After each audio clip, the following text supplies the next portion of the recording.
Oi, eu sou a Laura Sete e eu viajo pelos 7 cantos do mundo. Neste podcast, eu compartilho histórias de viagem, reflexões aleatórias, aprendizados, crônicas e devaneios de uma viajante que está sempre falando de algum lugar. Minha missão é ajudar mais pessoas a despertarem para sua verdadeira essência, a fim de viver uma vida mais autêntica. Vamos juntos? Hoje eu estou inaugurando um quadro novo aqui do podcast de histórias de viagens. Eu ainda não sei o nome que eu vou dar para esse quadro, mas eu tenho várias pequenas histórias de coisas engraçadas, coisas estranhas, enfim, que aconteceram nas minhas andanças por aí. E eu acho que são histórias muito boas para ficarem guardadas só comigo. Então, queria compartilhar aqui com vocês para a gente dar risada e se divertir junto. E queria convidar também você aí que tem uma história de viagem, seja ela engraçada, fofinha, de medo, um perrengue, qualquer coisa, de qualquer natureza, uma história de viagem que seja digna de ser contada. Te convido a contar aqui pra gente, manda um e-mail para setecantosdomundo@gmail.com, o 7 é numeral, vou deixar aqui também na descrição do episódio. Pois muito que bem. A história de hoje é a história do garçom doidão. O ano era 2010.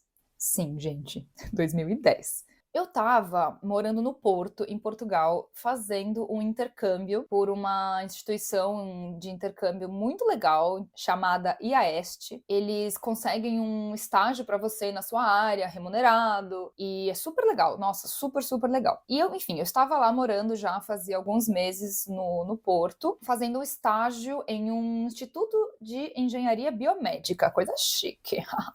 Na época que eu ainda era bióloga, né? Estava talvez querendo trabalhar como bióloga. E aí eu vivia com vários estudantes, né? De diversos países. Eu morava numa casa, por exemplo, com 12. Éramos 12 no total, né? Era eu e mais 11. E eu dividia quarto com uma menina da Bulgária. E tinham outras casas que eram gerenciadas por esse mesmo senhor, que a gente chamava ele de pai, que a gente ficava tudo amigo, né? Porque como ele fazia essa conexão, né? A gente então conhecia as casas que ele gerenciava, administrava, acho que é melhor dizendo, né? Como essa pessoa, né? Esse ponto de contato para os estudantes, ele fazia esses aluguéis, então a gente acabava ficando amigo dessa galera. Eram todos estudantes ali nos seus 20 e poucos anos, fazendo intercâmbio, né? A maioria estava fazendo o programa Erasmus, que é muito comum na Europa. E aí, beleza, né? Então a gente tinha a nossa turminha. Então, desde o dia 1 que eu cheguei, eu já tinha ali uma turminha, né? Que foi se formando. E aí, um belo dia, era um domingo, tenho quase certeza que era um domingo, a gente estava passeando lá no centro. E aí a gente resolveu parar para comer. E no Porto tem um prato que é muito típico, chamado francesinha. Se você já esteve no Porto, em Portugal, em outros lugares você também encontra, mas ele é um prato típico do norte. Ele é uma espécie de um sandubão, assim, são camadas de pão de forma intercalados com, acho que 4 tipos de carne. Eu sei que tem tipo bife, linguiça, presunto, e, sei lá, mais um tipo de carne, não lembro agora. E aí, isso tudo é coberto com queijo derretido, fica numa poça de um molho de tomate, assim, tipo uma sopona de tomate, meio picante. Aí, às vezes, eles colocam um ovo frito em cima e servido com batata frita. É tipo uma bomba calórica. É gostoso, mas é realmente bem pesado. Eu não sei se hoje em dia eu conseguiria comer esse prato. Mas enfim, e a gente tava atrás, parece, olha, eu confesso que eu não me lembrava disso, mas eu vi no meu diário, tá? Que nessa época eu tinha um diário de viagem, que o lugar mais famoso lá de servir francesinha chamava Piolho, né? Que ele é meio famoso, o Café Piolho. Tava fechado, e aí a gente resolveu ir num outro lá, ali na Praça Aliados, né? E a gente não conhecia, bom. E aí entramos, éramos, não sei, mais ou menos 6 ou 8 pessoas, né? No nosso grupo. E aí a gente entrou numa parte do restaurante assim, que você entrava no nível da rua e tinha uma escada para baixo. Então era meio que. Não chegava a ser um basement, assim, né? Não chegava a ser um porão, mas ele não era mais na altura da rua, né? Era um pouco mais um salão do restaurante que era um pouco mais escondido, digamos assim, né? Então estávamos só nós ali nessa parte do restaurante. Aí o garçom demorou um certo tempo para vir atender a gente. A gente ficou esperando e a gente vira ele passando para lá e para cá e viu que ele derrubou as coisas na bandeja, assim, algumas vezes, tal, né? O cara tava meio atrapalhado. Então, assim, né? No mínimo, meio distraído, sei lá, ele era, né? Aí, quando ele finalmente chegou, a gente começou a pedir, e aí ele se deu conta de que ele não tinha um bloquinho de papel. Lembrando que essa história aconteceu muito antes da era digital, de QR codes e coisas, né? Tablets na mão, sei lá, pra fazer pedido. Então, era realmente a moda antiga. Aí, ele percebeu que ele não tinha um bloquinho de papel ali pra anotar e foi lá buscar e voltou pra nossa mesa. Ok, até aí tudo bem, podia ser um dia que foi muito movimentado, ele podia estar cansado, sei lá. Aí na hora de trazer as bebidas, né, que viriam primeiro, ele trouxe 2 cervejas, só que só uma das pessoas da mesa tinha pedido uma cerveja. Aí o que que ele fez? Ele pegou a cerveja extra, e ali na nossa frente, sem o menor constrangimento, deu o maior golão, assim, sabe? De guti-guti, assim. E ainda falou depois: Ah, que sede! Aí ele colocou esse copo de cerveja atrás de um balcão que estava atrás da nossa mesa, e cada vez que ele passava por ali, ele ia lá atrás e dava uns goles. E cada vez que ele ia atrás desse balcão, parecia que ele estava meio tropeçando em alguma coisa, ou que estava bêbado mesmo, sei lá. Já é meio bizarro, né? O funcionário tomando álcool durante o trabalho dele. Mas bem, até aí ainda estava meio engraçado. Aí chegaram os pratos. E adivinha de quem não veio?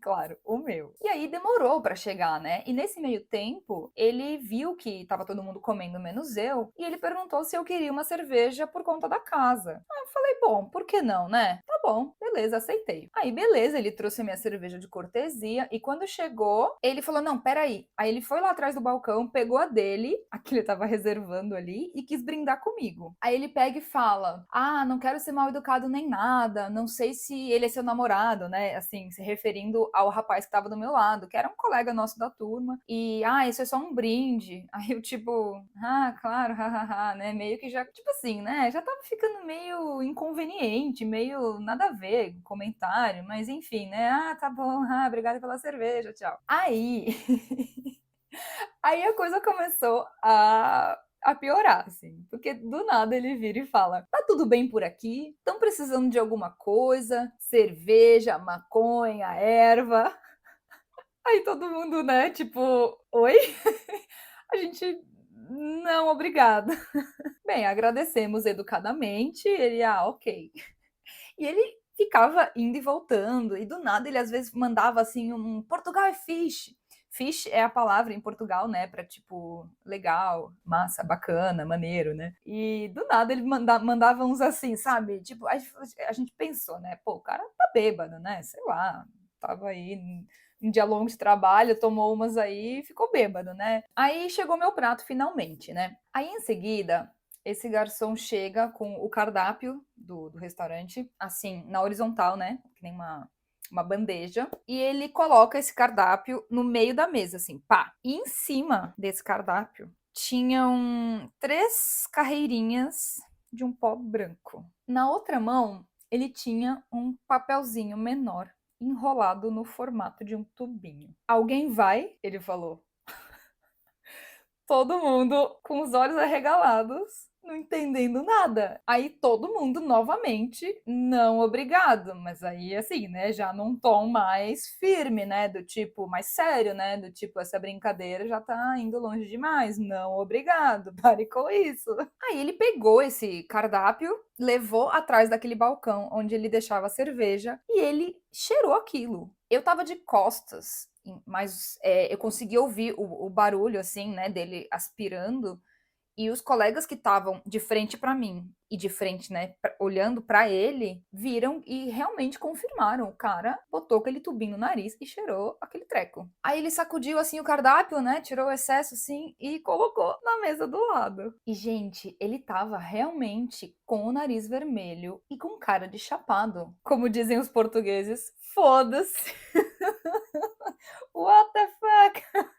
A essa altura, a gente tava assim, incrédulo, né? Sabe aquele rindo de nervoso? A gente tava rindo assim, do tipo, sério, isso aqui é uma pegadinha, né? Cadê as câmeras? Glu, glu, iê, pegadinha do malandro. Tava muito surreal demais pra ser verdade, sabe? E a gente falou, só pode ser uma pegadinha. Mas mesmo sendo uma pegadinha, acho que seria uma pegadinha bem de mau gosto, né? Bem estranha. Aí ele vem de novo e oferece cerveja, maconha, erva. Aí eu acho que terminou o turno dele porque ele tava indo embora. E aí ele virou pro nosso grupo assim e falou: valeu, pessoal! E ó, e o que aconteceu aqui fica aqui, ok? What the fuck? Gente, foi muito surreal. E a gente até hoje não sabe o que aconteceu naquele restaurante. Foi muito, muito bizarro.